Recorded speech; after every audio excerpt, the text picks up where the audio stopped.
disse: levantar-me-ei e irei ter com meu pai. E direi: Pai, pequei contra os céus e diante de ti. Já não sou digno de ser chamado teu filho. Trata-me como um dos teus trabalhadores. E levantando-se foi para o seu pai. O texto de Lucas capítulo 15 é uma das histórias mais lindas das Escrituras. Lucas capítulo 15 vai tratar das coisas que se perdem. As 3 coisas perdidas: a ovelha, a moeda e o filho pródigo. A ovelha que se perdeu por falta de direção.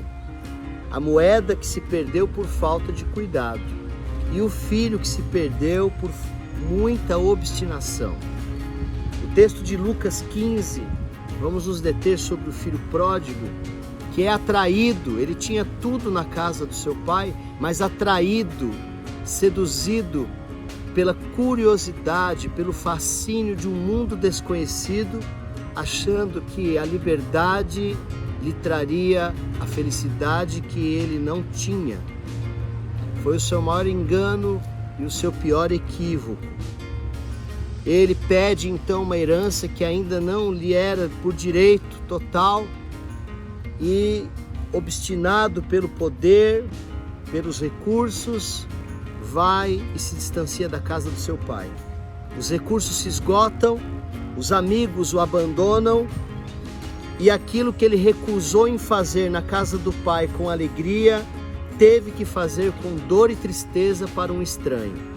O filho pródigo agora se vê na lama, no fundo do poço, num chiqueiro de porcos, sem nem ter o que comer. E quando tentava comer das alfarrobas, que é uma espécie de uma planta, ele não conseguia porque os porcos chegavam primeiro. Nesse momento caótico, trágico, ele lembra da casa do pai e dos trabalhadores do seu pai, não mais da condição de filho. E diz: nem os trabalhadores do meu pai vivem assim, mas têm fartura de comida. Levantar-me-ei e irei ter com meu pai e vou pedir perdão. Cometi um grande erro e não sou digno mais de ser recebido e tratado como filho, mas eu só quero ser tratado como um trabalhador. E ele foi ter com o pai dele. O que é interessante nesse texto é quando o filho pródigo cai em si. O fato dele cair em si, o fato dele despertar a tempo, mostra que ele não estava perdido de um todo. Ainda havia uma possibilidade. Nós temos que, às vezes, olhar para dentro de nós. Temos que nos despertar a tempo. Temos que acordar. O filho perdeu tudo que ele tinha. E a ilusão que o levou à distância da casa do pai acabou. De forma trágica, maltrapilho, destruído, sem identidade, ele retoma a casa do pai, caindo em si. O cair em si nos faz pensar e refletir que nunca é tarde demais para o arrependimento verdadeiro. O verdadeiro arrependimento implica em abandonar a prática do pecado. O coração rebelde, um coração obstinado, seduzido pela ganância, atraído pelas coisas desta vida. É tempo de voltar à casa do pai.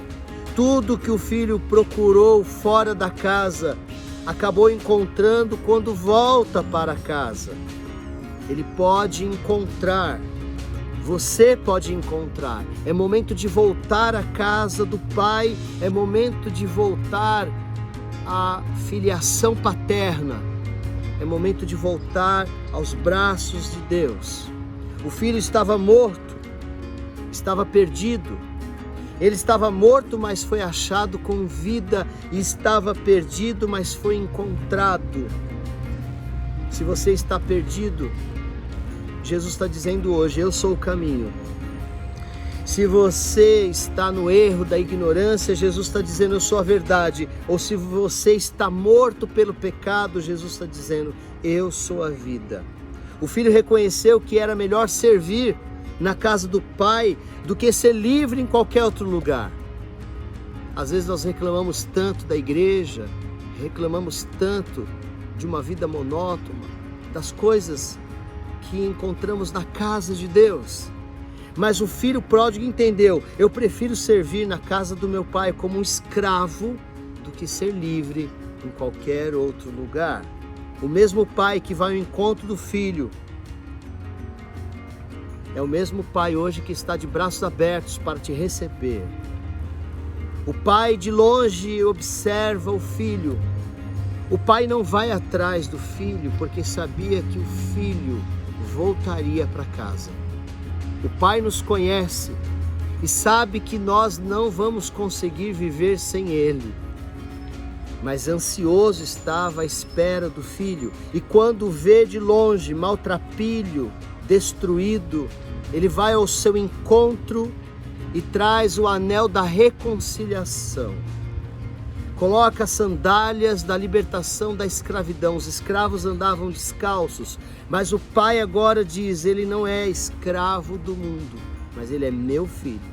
E o reconcilia dando o anel de poder e dando vestes novas, e promove uma festa de celebração ao filho que volta para casa.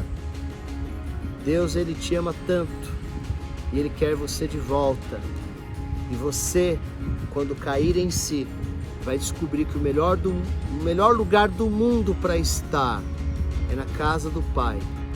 O lugar que você jamais deve sair ou deveria ter saído. Portanto, na casa do Pai é o melhor lugar, é o lugar mais seguro. A ovelha nunca pode se distanciar do seu pastor.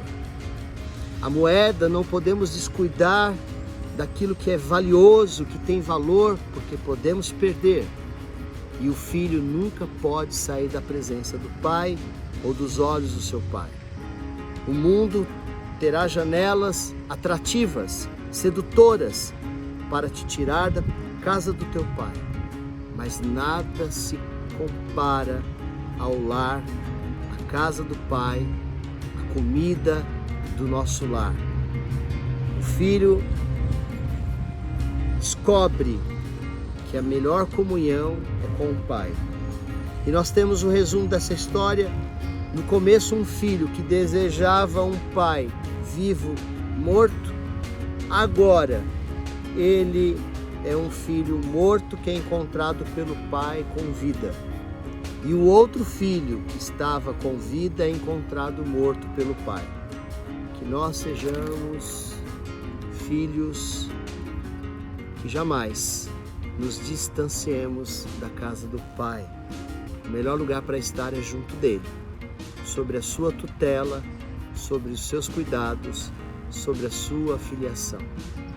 As alfarrobas eram um alimento que ele, por mais que comia, não saciava a sua fome.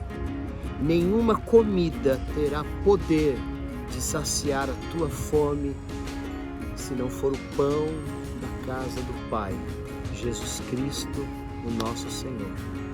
Deus te abençoe. Amém.